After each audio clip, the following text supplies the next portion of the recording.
नमस्कार जी। आज हम एक कहानी पर थोड़ी गहराई से बात करने वाले हैं। जी।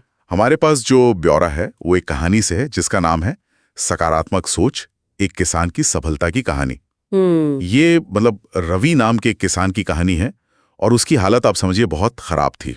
हाँ, मैंने भी पढ़ा इसके बारे में। फसल बर्बाद हो गई थी, है ना? जी, फसल बर्बाद, कीमतें गिरी हुई, कर्ज का बोझ बढ़ता जा रहा था, यहाँ तक कि खेत भी गिरवी पड़ा हुआ था। बाप रे, काफी मुश्किल हालात थे। बिल्कुल। तो आज हम इसी पर गौर कर रहे हैं कि कैसे इतने मुश्किल हालात में भी सोच का एक छोटा सा बदलाव वो कैसे उम्मीद जगा सकता है। हाँ, और कामयाबी का रास्ता खोल सकता है। सही। कहानी में एक बहुत अहम मोड़ आता है जब रवि गांव के एक बुजुर्ग हैं, महेश चाचा, उनसे मिलता है। अच्छा। और चाचा की एक बड़ी सीधी सी बात है जो रवि को मतलब झकझोर देती है। वो कहते हैं, मुसीबतें तो आती जाती रहेंगी रवि, लेकिन अगर तुमने अपनी सोच को साध लिया तो रास्ता कहीं ना कहीं से निकल ही आएगा। ये बहुत गहरी बात है। उन्होंने ये भी याद दिलाया ना कि सब कुछ चला गया हो शायद, पर हौसला तो बाकी है। हाँ बिल्कुल, हौसला, मेहनत करने की आदत और सबसे बड़ी बात उसकी सोचने की शक्ति, वो तो उसी के पास है। जमीन गई तो क्या हुआ। और यहाँ जो बात मुझे बहुत दिलचस्प लगी वो ये कि कैसे सारा ध्यान बाहरी चीजों से हट गया। जैसे बारिश, बाजार के भाव, ये सब तो उसके काबू में नहीं थे ना। ध्यान आया अंदरूनी चीजों पर। अंदरूनी मतलब उसकी अपनी सोच। हाँ, उसकी सोच, उसका नजरिया, उसका हौसला। ये सिर्फ मतलब पॉजिटिव थिंकिंग नहीं है, ये एक तरह से अपनी एजेंसी या कर्तापन को महसूस करना है। अच्छा, एजेंसी मतलब ये कि मैं कुछ कर सकता हूँ वाली भावना। बिल्कुल। अक्सर मुश्किल में लगता है ना कि हमारे हाथ में कुछ है ही नहीं। महेश चाचा की सलाह ने शायद इसी सोच को तोड़ा। सही बात है, ये वाकई एक बड़ा बदलाव था सोच में। और इस सलाह के बाद रवि ने जो किया वो भी कमाल था। हाँ, क्या किया उसने फिर? उसने तय कर लिया कि भाई सिर्फ पारंपरिक खेती के भरोसे नहीं बैठना। उसके पास एक साधारण सा फोन था, उसी पर इंटरनेट खंगालना शुरू किया। ऑर्गेनिक खेती कैसे होती है, मधुमक्खी पालन में क्या स्कोप है। अच्छा, डाइवर्सिफाई करने का सोचा उसने। जी, और छोटे मोटे काम धंधे गांव में कैसे शुरू करें। यही नहीं, उसने पास के शहर में सब्जियों की एक छोटी दुकान भी खोल ली। अरे वाह।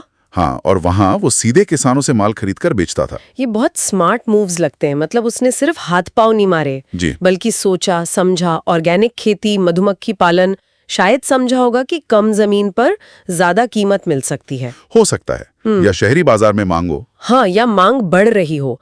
ये सिर्फ आय बढ़ाना नहीं है, ये शायद स्मार्ट विविधीकरण है। मौके पहचानना और फिर कदम उठाना। और दुकान वाला कदम वो भी। शहर में दुकान मतलब बाजार तक सीधी पहुंच, बिचौलियों को हटा दिया। हाँ, ये तो है। और इसका नतीजा ये हुआ कि धीरे धीरे रवि की आमदनी बढ़ने लगी। अच्छा। उसने न सिर्फ अपना सारा कर्ज चुका दिया, बल्कि वो गिरवी रखा खेत भी छुड़ा लिया। अरे वाह, ये तो बहुत बड़ी बात है। और बात यहीं खत्म नहीं हुई, वो गांव के दूसरे नौजवानों के लिए भी एक मिसाल बन गया। कहानी में लिखा है कि बच्चे भी उसे मजाक में उद्यमी किसान कहने लगे थे। हाँ, ये दिलचस्प है। उद्यमी किसान। तो यहाँ सीखने वाली बात सिर्फ पैसा कमाना नहीं है। नहीं, बिल्कुल नहीं। उसने अपनी, जिसे कहते हैं ना, आर्थिक सुरक्षा, उसको मजबूत किया। एक चीज पर निर्भर रहने के बजाय कई रास्ते बनाए। सही। और वो जो परंपरागत सोच थी कि किसान है तो बस खेती ही करेगा, उससे बाहर निकला। दिखाया कि भाई हालात बदले तो खुद को बदलना पड़ता है। और ये आसान नहीं रहा होगा, यकीनन। बिल्कुल नहीं। जोखिम भी होगा, मेहनत तो लगी होगी। तो रवि की ये कहानी हमें यही दिखाती है कि एक सकारात्मक नजरिया और सही दिशा में की गई मेहनत वो वाकई मुश्किल आर्थिक हालातों से निकलने का रास्ता बना सकती है। हाँ। कहानी के आखिर में एक बड़ी पते की बात कही गई है। हाँ, वो कहते हैं कि आर्थिक तंगी जीवन का अंत नहीं होती, वो अक्सर एक इशारा होती है कि अब कुछ नया सीखने और करने का वक्त आ गया है। क्या बात है। ये बात सोचने पर मजबूर करती है ना। रवि ने किसानी को एक नए नजरिए से देखा, उसे बदला। तो सवाल ये उठता है कि आज के दौर में और कौन सी ऐसी भूमिकाएं हैं या पेशे हैं जिन्हें इसी तरह की सोच, मतलब सीखने की इच्छा और नए तरीके अपनाकर फिर से परिभाषित किया जा सकता है, ताकि वो आज की चुनौतियों का सामना कर सकें। हाँ बिल्कुल, ये सवाल शायद हम सबके लिए सोचने का है।